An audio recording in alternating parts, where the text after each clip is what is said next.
இந்தியாவில் 28 மாநிலங்களில் 14 முதல்வர்கள் மீது தீவிர குற்ற வழக்குகள் இருப்பது வெளிச்சத்துக்கு வந்துள்ளது.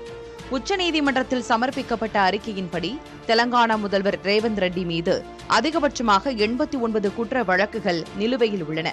இவரைத் தொடர்ந்து மேற்குவங்க முதல்வர் சுவேந்து அதிகாரி மீது 29 வழக்குகளும், கர்நாடக முதல்வர் டி.கே. சிவக்குமார் மற்றும் ஆந்திர முதல்வர் சந்திரபாபு நாயுடு ஆகியோர் மீது தலா 19 வழக்குகளும், கேரள முதல்வர் வி.டி. சதீசன் மீது 18 வழக்குகளும் நிலுவையில் உள்ளன. தீவிர குற்ற வழக்குகளை எதிர்கொள்ளும் எம்எல்ஏக்களை அதிகம் கொண்ட மாநிலங்களின் பட்டியலில் மேற்கு வங்கம் 58 விழுக்காட்டுடன் முதல் இடத்தில் உள்ளது. அடுத்தபடியாக கேரளாவில் 57 விழுக்காடு, ஆந்திர பிரதேசத்தில் 56 விழுக்காடு, தெலங்கானாவில் 49 விழுக்காடு மற்றும் ஜார்க்கண்ட், ஒடிஷா ஆகிய மாநிலங்களில் தலா 45 விழுக்காடு எம்எல்ஏக்கள் மீது தீவிர வழக்குகள் உள்ளன. நாடாளுமன்றத்தை பொறுத்தவரை மக்களவையின் மொத்த எம்பிக்களில் 170 பேர் மீதும், மாநிலங்களவையில் உள்ள 75 உறுப்பினர்கள் மீதும் குற்ற வழக்குகள் நிலுவையில் உள்ளன.